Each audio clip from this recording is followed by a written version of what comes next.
The Boating Adventure, Community Post, Channel Update, number 44.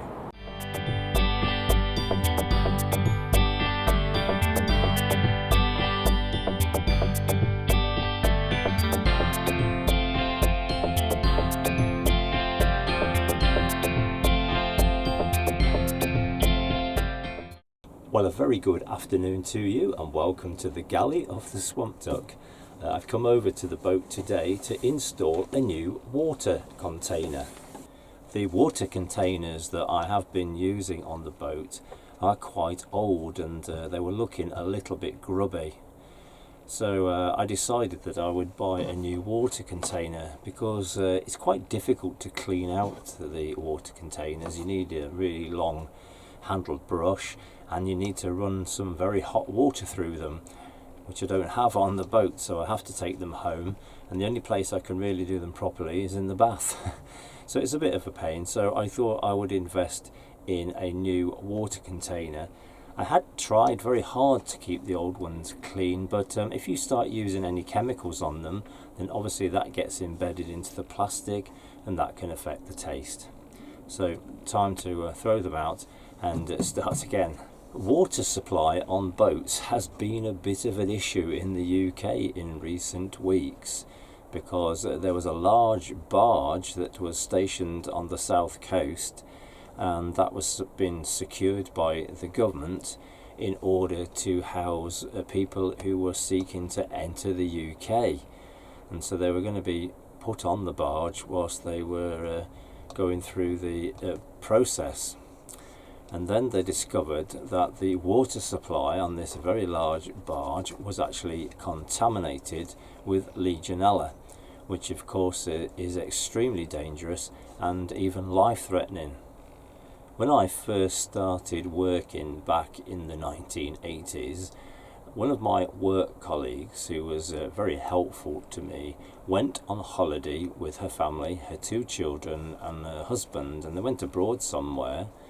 When they came back, he fell very ill, and to cut a very long story short, he had caught Legionnaire's disease, and they think that it came from the shower in the hotel that they were using, and it was extremely serious. And unfortunately, after quite a long time in intensive care, he did in fact die, which was absolutely devastating for her and for the whole family, and it was really awful because they were only very, very young people. So it is a very, very serious issue, and it's one that needed to be addressed properly. Legionnaire's disease is mainly spread through droplets of water, such as in a shower where it's steamy. They get into your up to your nose and down your throat, and so it becomes an infection of the airways, and it leads to a kind of pneumonia. So I think it's important now and again to have a think and to check the water supply on your boat. It is recommended that if you open a bottle of water and it's not refrigerated, then you do need to throw the water away after about 3 days. That's because as the amount of water is reduced, obviously the space is filled with air, and in that air you've got carbon dioxide. The carbon dioxide will change the taste of the water, and it will also start to form carbonic acid. And whilst carbonic acid is not harmful in the strictest sense of the word, it does become an irritant in your respiratory tract. These days I've stopped drinking a lot of fizzy drinks because a lot of them contain aspartame, which is a sugar substitute. And what I've discovered over a period of time is that I think I'm allergic to it, because whenever I have a lot of it either in the form of sweeteners or the sweeteners in those kind of fizzy drinks, then it does make me ill. So instead I drink a lot of orange squash, and I used bottled water to mix with the orange squash, and I buy it like this because it's in smaller quantities, so it's less likely to be hanging around for a long time. And the smaller bottles of water, I can put one in the fridge. And if you keep bottled water like that in the fridge, you can keep it for around about 7 days. After that, you can recycle it. This plastic container cost me $12.99. Now, I used to have 2 of these on the boat, but I've decided that I can manage quite easily with 1.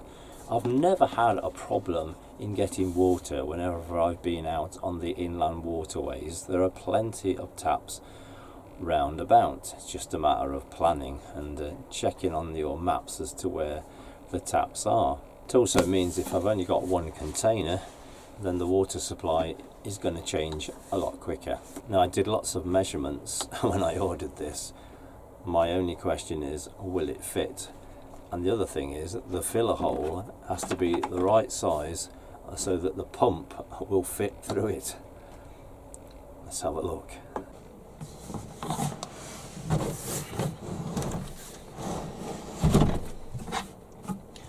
Well, it certainly fits in the space, which is good news.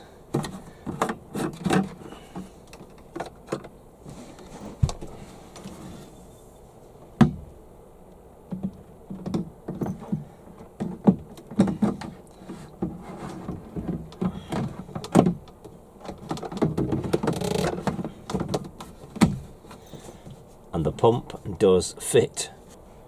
Whilst I was doing this, I took the opportunity to give the pump a really good clean, and I've also replaced the pipe here, the water pipe that goes to the tap. So that's a brand new pipe, and all the fittings are brand new.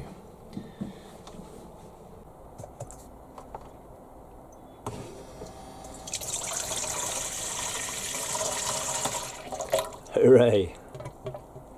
I think that it would be good practice for me whenever I leave the boat at the marina for some time, then I empty the water container, tip it upside down and let it drain out completely, and then as soon as I revisit the boat I can fill it up again, and that way the water is constantly changed. My next video will go out on Saturday the 9th of September 2023 at 8 AM, and that is a video of my recent visit to the very, very, very beautiful River Eure navigation between Boroughbridge and Ripon. The views in that video are spectacular, so join me on the Swamp Duck for that live premiere on Saturday the 9th of September 2023 at 8 AM. Thank you very much for watching and for all your support, and cheers.